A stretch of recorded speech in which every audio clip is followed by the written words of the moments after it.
Hello and welcome to another Jungle Coaching, and in this one we have a Diamond Karthus versus a Diamond Fiddlesticks, the farming versus farming jungler paradigm. We have an Olaf going against a Shen running into our jungle, and you would notice that the Fiddlesticks is pretty much chilling. You know, he's put an effigy here, he's not worried about being counter-invaded or counter-jungled, and the Olaf now is going to leverage this a little bit to maybe chuck a few axes and see what he can do to disrupt the clear. The Karthus in the meantime is getting a fat leash on the bottom side, and we'll see all of this. So we do have that information, but likewise the Fiddlesticks has the information as well, because late to lane, there'll be some mana missing, and if there isn't, it doesn't really matter. The fact that they're this late to lane, there you go, it's fine. We know at this point, because Olaf's cheese, that the Karthus is starting blue, and you know, I'm obviously pointing this out because people need to track where the enemy jungle starts, and I had a very interesting coaching session with a platinum level player who messed up this level 1 read, and it cost them like the first 7-8 minutes of the game. Then now they go back into it through his good play,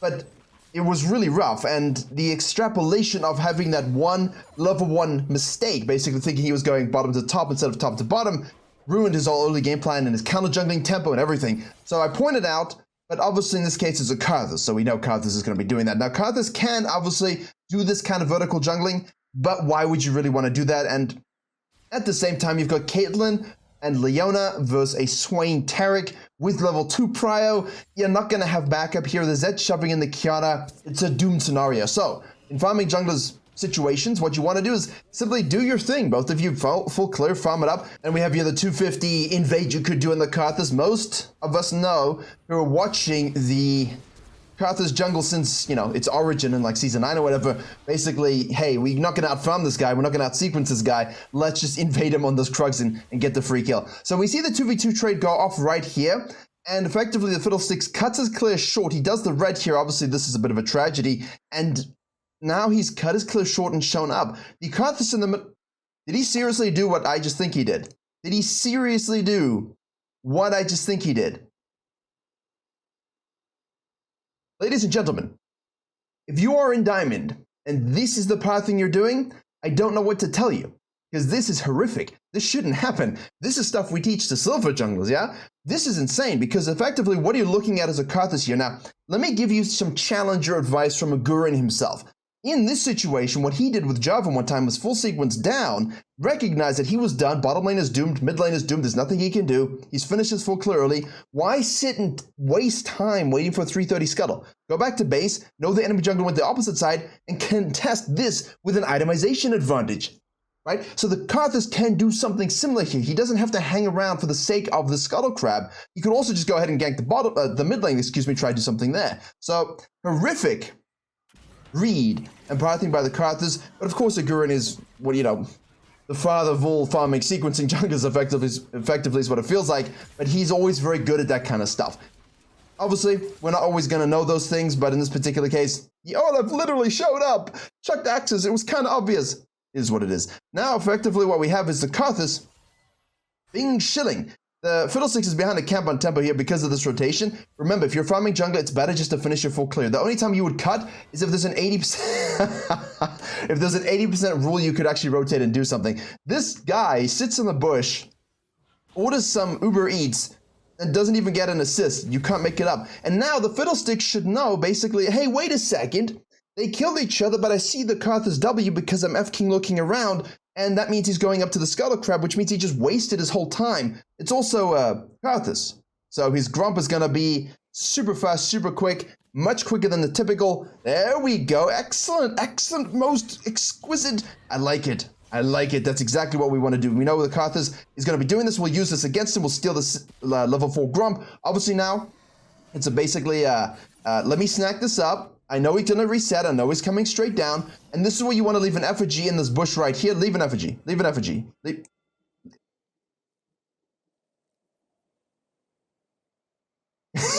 Why would you not leave an effigy? Hit the plant down, hit the Scry's down to lose the vision so he can't use it, and then leave an effigy in his blue bush, and now you would see exactly what's gonna happen, but he doesn't do it.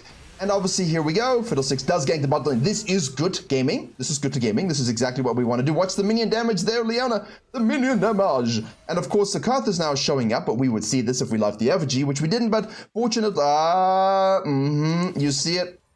Hit the ISO Q. Hit the ISO Q. You can do it. Yes, he does it. Yes. Exquisite gaming. And now you've got both junglers making a very big boo-boo. Very big boo-boo.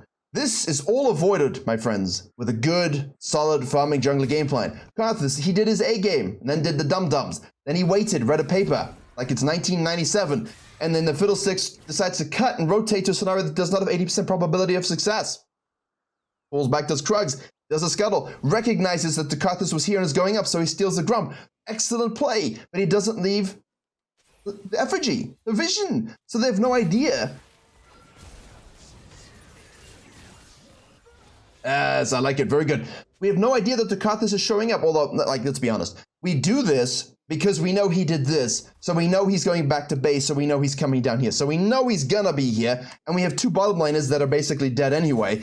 What jungler isn't rotating to sneak this kill out? Exactly. So what we know now is that the Karthus will show up to this lane for a gank. Because he does this. Oh, no, it's not here. Let me kill the kills. He's going to go up to this. He's going to do this and this. And then he's going to slide onto here, onto this. So the Fiddlesticks should basically be saying, hey, can I go straight to the top lane now with the item advantage I will have because I got 2 kills plus an assist? Oh, look, he's there. And now you can protect yourself from Grump and Wolves. I don't like the random coin flip into this. You've got to control your sequencing to a high level. I don't think we need to do it. Okay, it's not a coin flip. I just don't like doing it in this particular case, because I don't want to give the Karthus free counter jungling, free scuttle, free blue, instigate some pseudo vertical, which he can easily fix because now Kiana has Pry in the mid lane. Yeah, it's too many question marks for me.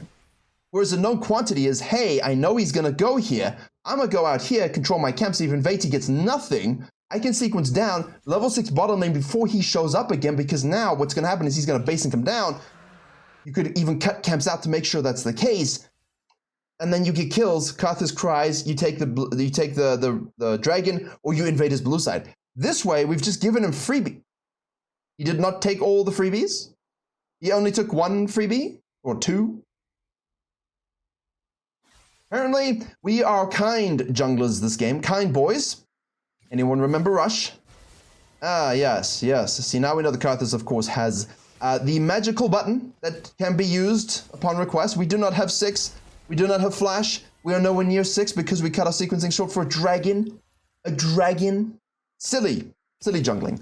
This is the thing about silver, which is what we like to talk about quite a bit.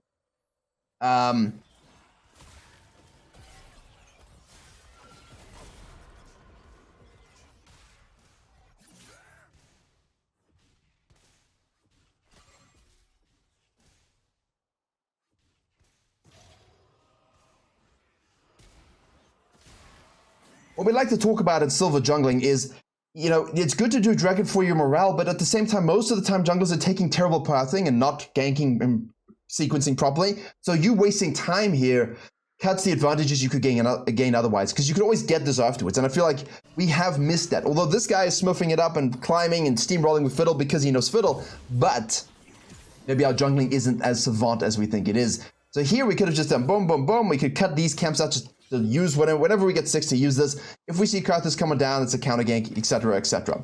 Now, the benefit of this, of course, is we got to watch the Zed. We all cried tears of acid, and we're upset about that. I'm sorry you had to witness this. I know, you're thinking now, but how was he diamond? Because if he was doing this against a silver jungler, it wouldn't look like that. He would be demolishing a silver jungler, or silver mid laner, excuse me. Now we're going to ult over the wall, into the taunt, into the kill. That's nice, that's fine. We can shove. We do have the ultimato from the Shen, which could be used. I'm glad the Shen didn't use it on the Zed. He was like, no, I'm not using it on you. That was stupid as hell. And obviously now we know the Karthus will just continue on the good sequencing. We're not even thinking about this objective here because, of course, we've got 1 grand in pocket. But, I mean, is that really enough to reset here? I mean, alternator? Have a blasting wand?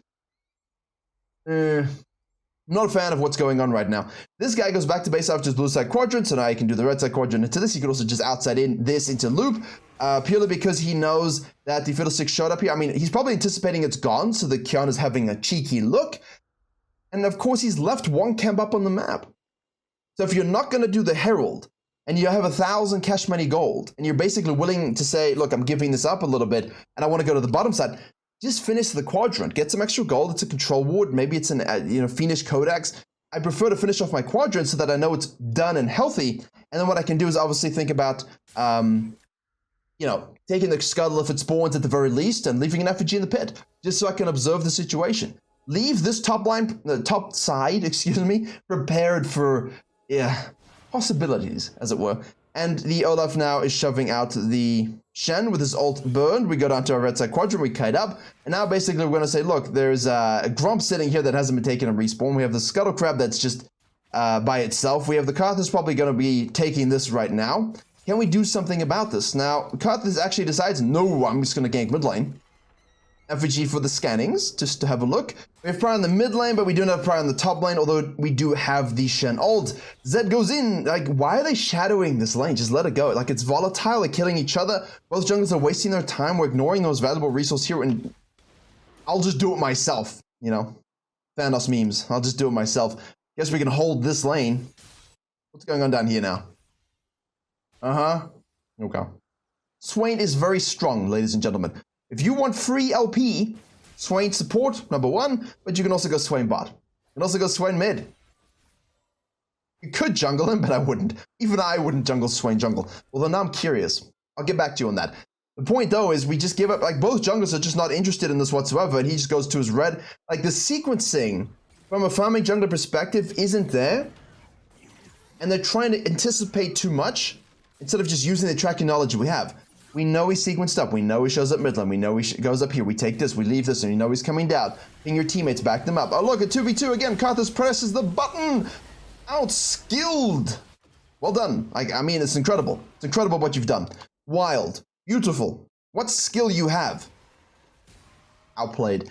What are we looking for? What are we shadowing here? Like, it's just no tracking going into the sequencing. And you're saying at this point, well, who is tracking the sequencing? Well, I mean, you should always be tracking in this Elo the sequencing, right? Hello, he goes and puts a deep ward here. We get W shredded. He auto cancels or cancels his Qs. That says, hello, we suck. We get the finish.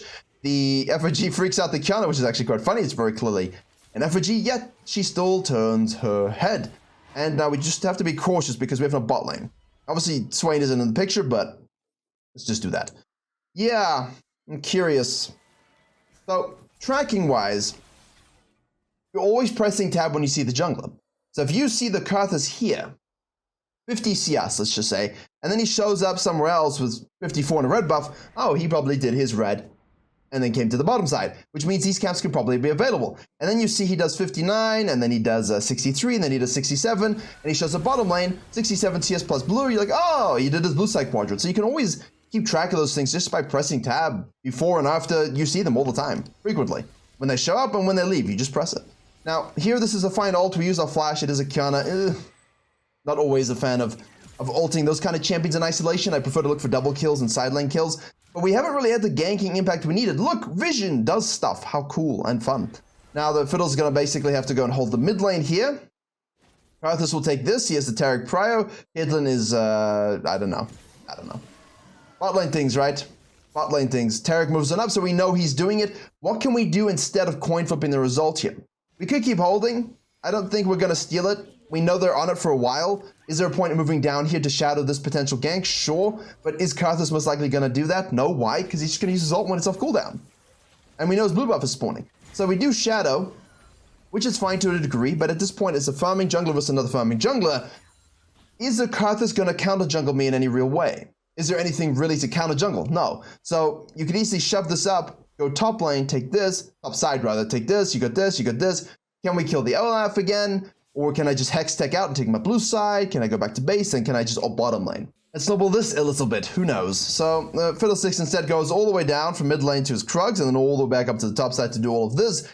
The Karthus in the meantime is not having a much better sequencing event. Guys, your sequencing's gotta be good. Why does F1 all of a sudden pause everything? Ever since they removed that client, I've had a horrible time. Because, it's probably the league director. Probably the league director. Because Creator Suite no longer has support just because randomness, like 32-bit doesn't work, so trash the software that allows creators to create, and now we have to use a league director, but there's a few different buttons. It works fine, though. It works fine. But obviously now I've got to get used to the hotkeys if it's interacting. Anyway, so the Karthus shows up here. We know his red buff is spawning again. We ult nothing! Wow. Wow. But that's okay. you know, we will have ult again in the future, so we can make wiser choices and learn from these mistakes. Now, Olaf shoves this down and goes over here. Has the Shen done a meaningful ult or ulted at all? I mean, I can't remember really looking for it. Even if he's going down here to save lives, it's not apparently working. So, in case you missed it, the Zed was flashing over and killing the Karthus. I missed it. I was talking about Fiddlesticks, and in the meantime, there were some kills there, and he kills the Karthus, and the Zed kills the Karthus, and the Karthus kills the Zed. Seems to be a running theme this game. Counter pushes the mid lane here. We move into our bottom side quadrant, and because it's out of sequence, we do the red, and then we go, hey, wait a second, we can actually go Raptors into Krugs. How nice. Yes. No, not nice.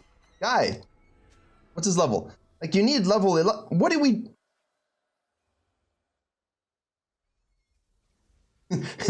I'm feeling enraged.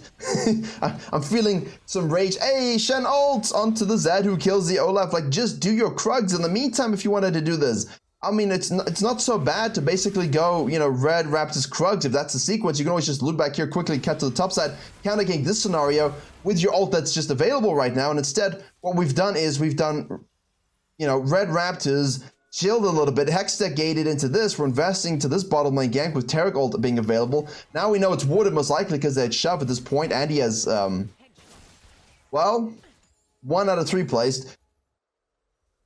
Yeah, no, not good. So basically, as a farming jungler, you're saying, well, what should I have done? Exactly what I said. Boom, boom, boom. Is there anything I can do here? No? Okay, cut quickly up to the top side. I want to control my cams. I know there's a Herald going to be spawning. Oh, look, a fight. Oh, look, my ult is up.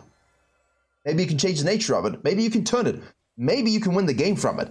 And worst case, at least you got your quadrant and you can hold waves if your team loses it and you can't help them. It's better than doing what we did here, which is basically nothing. And this is a big problem. Even a diamond, because it's a platinum legacy thing. I talk about this in the platinum course all the time. And every time I have platinum diamond coaching, this is a common thread. They feel the need to do more than they have to, and then they start wasting this time for ganks. And it's costly, very, very costly. Because now, look at this.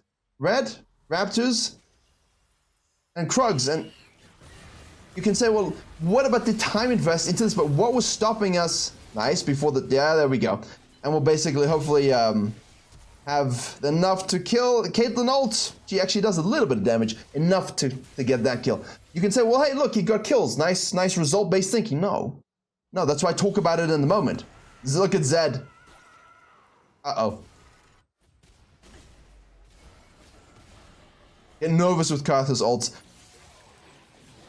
There we go. We'll get a free dragon for it, though. That's fine. Why would you walk up? Like, why on Dark Side's Apocalypse would you walk up? Go down. Run away. You know she's arriving. Question marks here. A lot of these things are not coachable moments, right? You're saying, well, what should I do in this situation? I mean, the only response here that is just use your brain. Like, wake up a little bit. Now, when you're lower elo and you're mid MMR and you're sort of looking to get better and improve, that's fine. We'll explain it. Okay, look, you see someone going down, just anticipate that that's their behavior and move away. Once you get into Diamond Plus, there is a certain expectation of recognition. And when it doesn't happen, people are much more, I don't say like mean about it, but more terse, more, you know, this shouldn't be happening in this elo range. Which is why, you know, a lot of people get frustrated with this elo, because you've got those who are destined for Master Tier, right? And you've got those that are just going to stay Diamond for all eternity, and they're the ones that just kind of do this lazy stuff. And so you get a bit of a mix of personalities, and that can create a bit of, you know, good old-fashioned friction. It is what it is. But hopefully you can see, no matter what MMR you are, like how this is not worth the invest. Because look, if you at least did this quadrant, cut up, affected this fight, you get this. Maybe we could even just leverage the top side just to bust down a tier 1. Maybe you just decided to go back to base and powered recall and gank bottom lane and use it there. Or gank bottom lane and cut and use it mid, like whatever the situation might be in your particular game with tower availability. But you still could have had that gank on the bot lane and done everything I said, plus gotten a whole bunch of camps. And I think that's huge. But, that being said, we are now 5-3-3 Karthus, 4-0-4 Fiddle, he's 8-14, we have 2 dragons. This is solid. Now we move deep into their jungle. We use our effigies. We know there's no Taric ultimate. Let's go, because our bot lane is flanking. Don't wait for them too long, because you can do it. The exhaust goes through. The Taric ultimate is actually available again. Excuse me. That felt way quicker because I wasn't tracking the game clock. But it's fine. We got the kill. In game, it's fine because it feels it feels a lot longer than it is. And in a replay, you kind of speed things up and talk, and you're like, ah, right. It's down still, right? And it's actually up. So there you go. It was up again. And if you made that read as Fiddle, like it should be down. And then it's up, you're going, oh, okay, so that's a shorter cooldown than I expected. So if you can track when you get kills or track those high-level ultimates in-game, and you're like, oh, I killed him at 10 minutes, but it's up again at 11:30. Okay, 90-second cooldown. So you can actually do that in-game. And for power ultimates, I would do that. I would honestly do that, especially when they hit level 10, 11, 16, as those cooldown shifts become bigger. Just a neat little trick. You can just look at the clock and kind of time it. Zed, in the meantime, pushes mid lane here, and what we do is fall back to this side because Shen is being pushed in by the Olaf. Our bottom lane is nowhere near ready to match this kind of pressure. And obviously, if we shadow with the Zed here, sure, we have presence, but Karthus will be up. Olaf can go back to base. Kiana's going to be up, right? And obviously, Swain and Tarek are still there, so unless you're a tower-taking monster, you can at least rinse this, get out, take their camps, sync up with your bottom lane. As a mage or farming jungler with no real tower pressure, this is okay to do, but now you want to make sure that you don't give this up. I just want to show you this because what happened was he actually went back to base after that whole spiel, and now we go ahead and buy the Zhonya's, and we use the Zhonya's, right? And the problem with that is we go straight to the bottom side again. Why would we go straight to the bottom side if Baron is the play? So you see all the pings that we mentioned on the Baron, but why is he even down on this bottom side? There's no real reason to be. The side we want to be on is up here. Right, placing effigies ready to protect against their vision setup. Because if we put wards here and here, we know the enemy team will look to place their own vision, and we'll see them do that, so we'll know where it's warded, and it helps us set up for Baron and things like this. So the fact that we go down here with no camps again, wrong side of the map pathing. Now look at this, we show going down. That's so risky. You cannot show going down here because teams that are Master Plus or High Diamond are looking for the Master Play. They will just say, okay, well, let's go. Especially if they have like a Karthus, a Cassiopeia, they can do this stuff. Like Baron is really easy to take at 20 to 22. Talk about this in the courses a lot as well. The ability to read this, we talk about this in the macro discussions, and take it in Platinum can get you to like D2, easy. And I have someone in the Discord who literally plays Evelyn one tricks and basically just makes these Baron calls all the time now, makes these great picks, and goes in and he's literally Platinum to D2. And you know, the red team were not in a position to really capitalize on this, but obviously we didn't have our Zhonya's for this fight, so we do die from it. But the red team decided to misposition quite severely, actually, and the blue team just yeeted out of nowhere. Here's the Kiana showing up. Let's put it on all vision. The Zed is not rotating for some particular reason. He should be, because we have a numbers advantage if he shows up. And now bottom lane is scattered. Kiana's alive. Caitlyn's like, oh, because she wants to be careful because she's an ADC versus an assassin. Zed's getting hungry for the Swain. No stopwatch yet. Sorry, no Zhonya's yet on the Swain as well.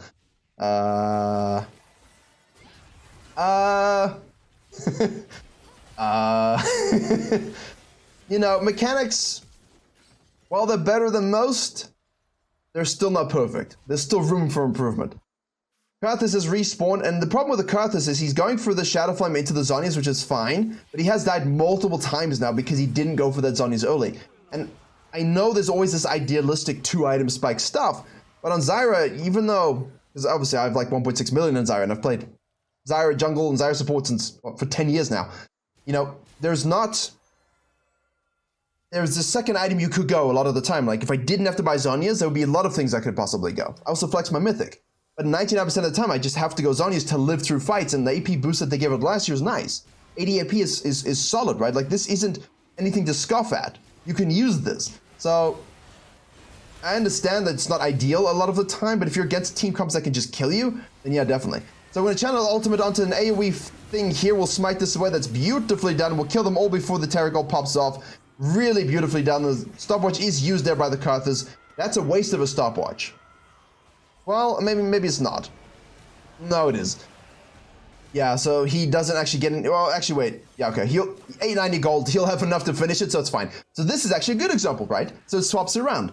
If you have stopwatch and you do not have anywhere near enough gold for Zhonya's, and you might need that stopwatch in another fight, you know, like the next fight, like a Baron fight, then save it for that. It'll be more potent, more powerful, especially if it's like a Baron or something like this. Especially if you get ulted and you're like, well, my team's dead. Even if I can come out and use my ultimate, no one's killable. Might as well just save the stopwatch. In his case, though, it's worth using because he has enough gold for Zhonya's when he respawns.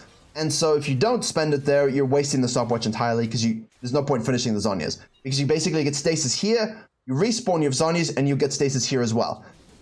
Also, plus side is, if you can turn something, cool. So it's worth the attempt in that case. Although, if you don't have enough for Zhonya's, I think it was clear, probably won't gonna get anything. Right. Back to base we go. Inhib tower secured. Everyone goes back to base. We don't use the Hextech gate because we're going to catch this mid lane here. We see Qiyana on the bottom side farming, which means we can probably use that for some sort of macro pressure onto the Baron. See, now it's okay to catch your quadrants. Like Qiyana's bot lane, let's go. Force the fight, force the fight, force the fight, force the fight. If they come and we don't want to coin flip it, then just go all in here. Taric is dead. Over the wall, we get the Baron. Let's go. Boom. There we go. Now he uses the Zhonya's. Now he's doing the E damage while he does that. Ult isn't available, unfortunately. Oh, there it is. It is available now. Excuse me. Zhonya's? Get outskilled by the outskill. Excellent. Excellent flex there. I've been concerned about the macro. I've been concerned about the sequencing. But we see the Qiyana splitting. We say, let's go for it immediately. They kill it and burn it. They turn on the fight. They kill everybody. Qiyana loses her team the game with that positioning. Now everyone goes back to base and respawns. We have Shadow Flame in the pocket. Now we just chill on this side. Get the flea. Just burn him down. There you go. Just kill him. That's a nice max range E.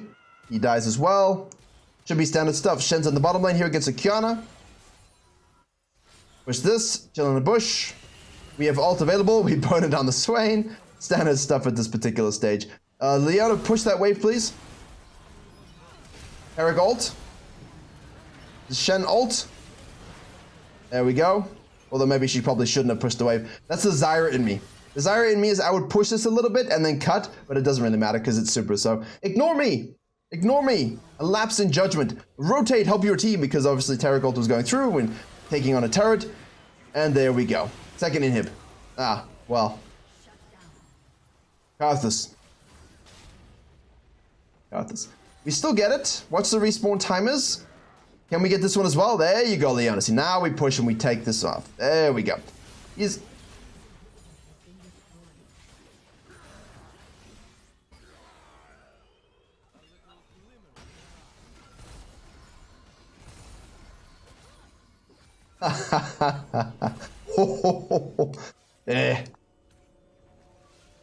Yeah, that happened. That's just that's funny. Right, so point. Let's go. On y va. We have here the red team all spawned though, and Fiddlesticks is like, I'm gonna use the Hextech gates this time. They're gonna try and burn it up. We have the TP commit here to zone them off. The Shen gets trapped, but then hits, not trapped, but stunned. He then hits that E. Qiyana's overcommitted. He goes in and just tanks everything. The tank, the Taric ult goes off, and they just all die. Fiddlesticks just went in for...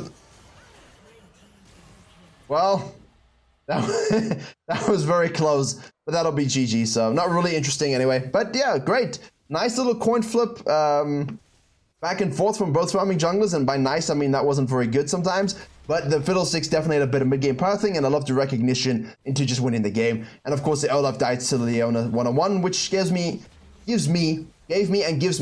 great satisfaction. So, hopefully you enjoyed and learned something a little bit about how we should be thinking as farming junglers against farming junglers, and the decision making you make regardless, right? Because a lot of the decisions we've been making in this game aren't really relative to the enemy jungler or relevant to the enemy jungler. It's just about, hey, look, I'm doing my clear, you showed up, I tracked you, so I know your Grump's available, I'm gonna take that. Ganking, farming jungler doesn't really matter at that particular stage.